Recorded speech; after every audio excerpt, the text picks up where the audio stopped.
नमस्कार, आप देख रहे हैं न्यूज 24। आपके साथ मैं हूं प्रत्युष खरे। कांग्रेस वर्किंग कमेटी की बैठक में आज कांग्रेस अध्यक्ष सोनिया गांधी ने कहा है कि प्रधानमंत्री मोदी से टेस्टिंग बढ़ाने का हमने अनुरोध किया था।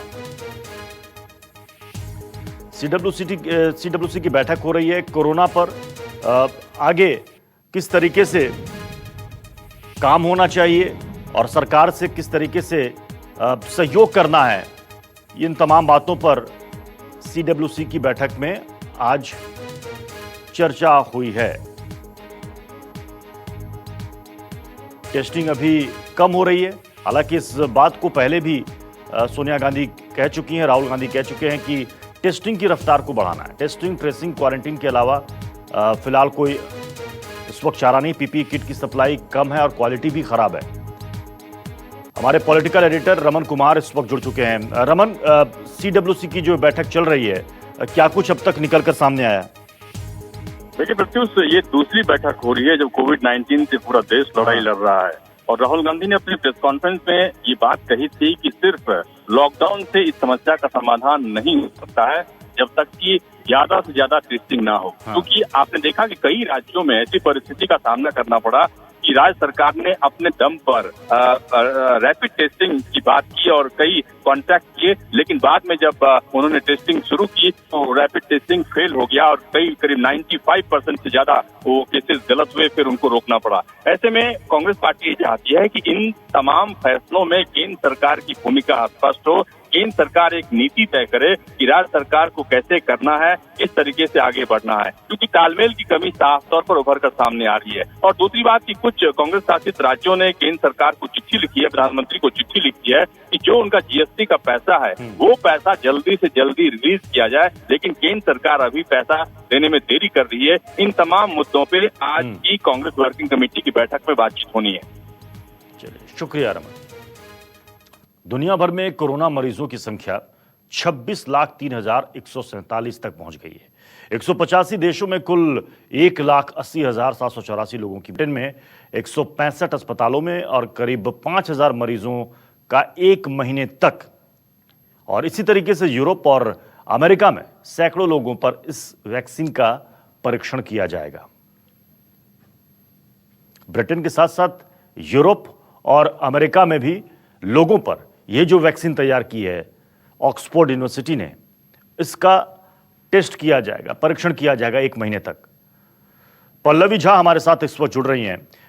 पल्लवी, ये एक अच्छी खबर है, लेकिन इसके नतीजे के लिए हमें एक महीना रुकना पड़ेगा और नतीजे क्या आएंगे कोई नहीं जानता।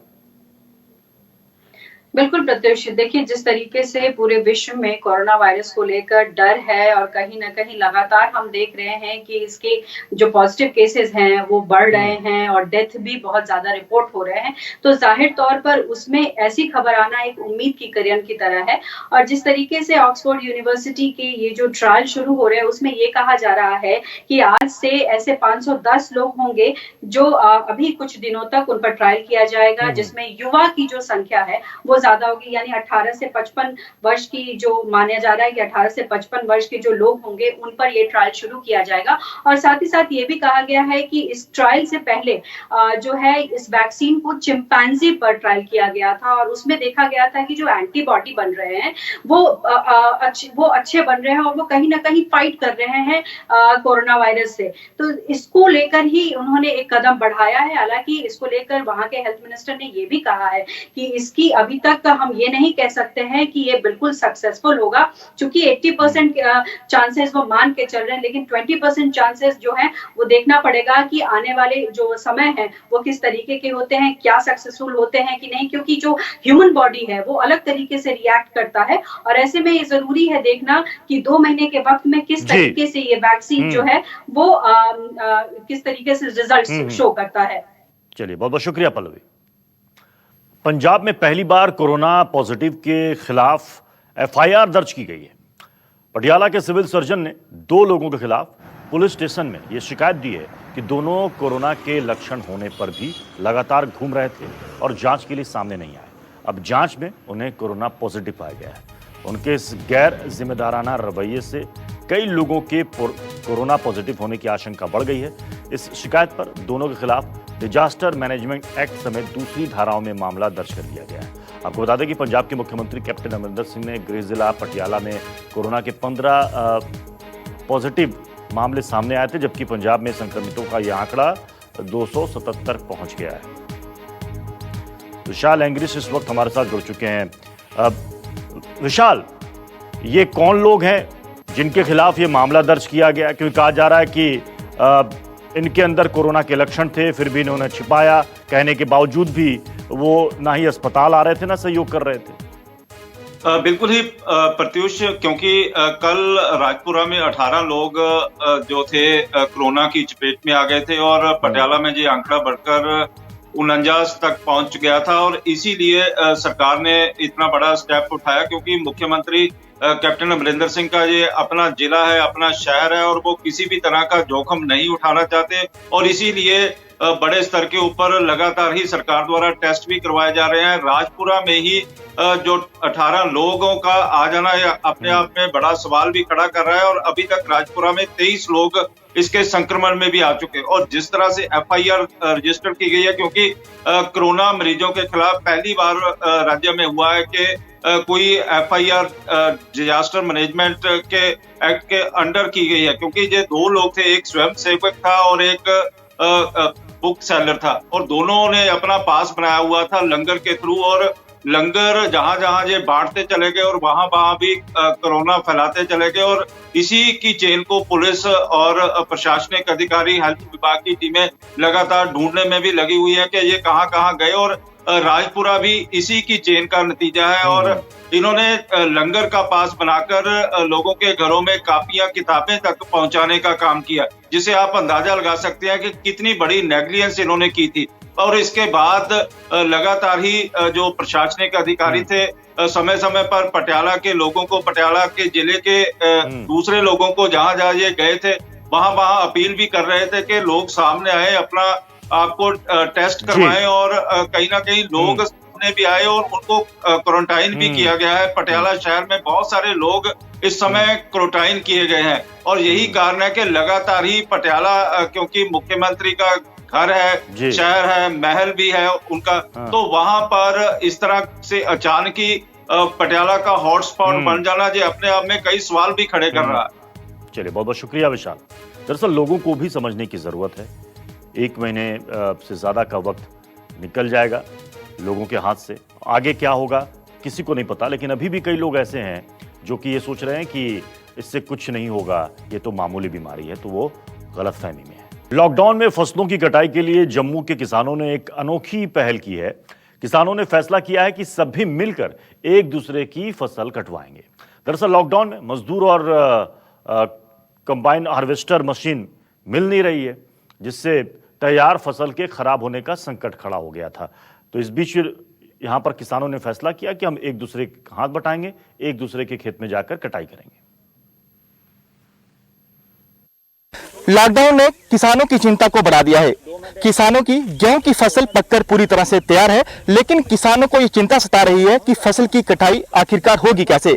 हम इस समय मौजूद हैं जम्मू के कानाचक के गांव में, एक खेत में हम मौजूद है और ये देखिए यहाँ पर आपको गेहूं की फसल दिखेगी जो कि पककर पूरी तरह से तैयार है, लेकिन ना ही मजदूर मिल पा रहे हैं किसानों को कि इस फसल की कटाई की जा सके और ना ही कंबाइन हार्वेस्ट मशीन जो है वो जम्मू पहुंच पा रही है ताकि इन फसलों की कटाई हो सके। फिलहाल गाँव वालों ने एक तरीका यहाँ पर ढूंढा है कि आपस में एक दूसरे की मदद की जाए, ताकि जैसे ही एक खेत की कटाई होगी उसके बाद ये जो लोग हैं आपसी दूसरे किसान की मदद करेंगे। आइए सीधे किसान से बातचीत करते हैं कि अगर समय पर कटाई नहीं होगी तो कितना नुकसान इन्हें झेलना पड़ेगा।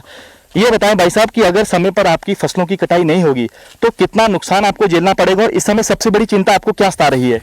अब इस वक्त तो सबसे ज़्यादा चिंता जो है कटाई की है। लेबर तो है ही नहीं है, लॉकडाउन की वजह से लेबर नहीं है। अब कंबाइन के बगैर कोई चारा नहीं। कंबाइनें पहले हमारे इधर आती थी, अब वो कंबाइनें जो है वो लखनपुर में रोक देंगे। हमारी सरकार से रिक्वेस्ट है कि जल्दी से जल्दी कंबाइन का जो सिस्टम है, पंजाब से जो कंबाइनें आती है जम्मू के लिए सारियाँ छोड़ दी जाएँ और किसान का फसल कर जाए। अगर कोई शॉर्ट सर्किट हो गया तो थोड़ी सी भी चिंगारी नीचे पड़ी तो जो आग लग जाएगी, सारी फसल खराब हो जाएगी। इतनी मेहनत की या इतनी फसल लगाई हुई, आप देख रहे हैं कि सारी ये फसल खराब हो जाएगी। ना कोई मजदूर मिल रहा है, ना कोई ऐसे किसी मोहल्ले के किसी एक बंदे को बोल के यार कर, कितनी करेगा आदमी। 2 कनाल हो 3 कनाल हो, इतनी जगह कैसे कोई साफ करेगा। जी जी जी, जाहिर सी बात है कि ये वो किसान है जम्मू का जिसकी कहना ये है कि अगर समय पर फसलों की कटाई नहीं होगी, क्योंकि गेहूं की फसल पककर पूरी तरह से तैयार है, और अगर इस फसल की समय पर कटाई नहीं होगी तो इनकी साल भर की मेहनत पर पानी फिर जाएगा। कैमरामैन तनवीर के साथ पंकज शर्मा, न्यूज़ 24, कानाचक गांव। CWC की बैठक में सोनिया गांधी ने कहा कि जब कोरोना के खिलाफ देश को एकजुट होने की जरूरत है, बीजेपी तब भी नफरत का वायरस फैला रही है। उन्होंने कहा कि कोरोना को हराने के लिए टेस्टिंग, ट्रेसिंग, क्वारंटीन ही विकल्प है। साथ ही उन्होंने प्रवासी मजदूरों का मुद्दा भी उठाया। और हमारे सहयोगी रमन कुमार हमारे साथ फोन लाइन पर जुड़ गए हैं। रमन, सोनिया गांधी की तरफ से जो तमाम बातें की गई हैं, इनके क्या मायने निकाले जाए और किस तरह से देखते हैं आप इसे? देखिए, कांग्रेस वर्किंग कमेटी की बैठक में कई राज्यों के मुख्यमंत्री, चाहे अशोक गहलोत हो, वी नारायण स्वामी पांडिचेरी के मुख्यमंत्री हों या भूपेश बघेल छत्तीसगढ़ के मुख्यमंत्री हों, उन्होंने कहा कि इस लड़ाई को लड़ने के लिए हम पूरी तरीके से तैयार हैं और पूरी तरीके से कोशिश कर रहे हैं, लेकिन केंद्र सरकार से हमें कोई मदद नहीं मिल रही है। और ऐसी परिस्थिति में जब केंद्र सरकार से मदद नहीं मिलेगी तो हम इस लड़ाई को आगे कैसे लड़ें। साथ ही साथ सोनिया गांधी ने अपने संबोधन में ये बात कही कि जब पूरा देश एकजुट होकर इस लड़ाई को लड़ने की कोशिश कर रहा है, बीजेपी के लोग और बीजेपी नफरत का वायरस पूरे देश में फैलाने की कोशिश कर रहे हैं। उनका इशारा पालघर की हुई घटना की ओर था, जिसमें घटना के बाद जिस तरीके से उसे एक एंगल देने की कोशिश की गई कि हिंदू और मुसलमानों के बीच की लड़ाई थी।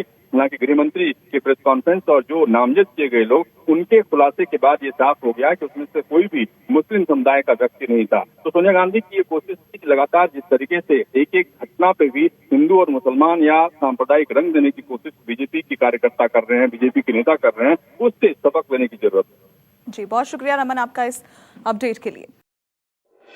अगर आपको हमारा ये वीडियो पसंद आया हो तो इसे लाइक और शेयर जरूर करें। अगर इस वीडियो पर आपकी कोई राय है तो नीचे कमेंट भी कर सकते हैं। और हाँ, देश और दुनिया की तमाम खबरों से वाकिफ रहने के लिए अभी सब्सक्राइब करें न्यूज़ 24 का YouTube चैनल। न्यूज़ 24, निष्पक्ष खबरें।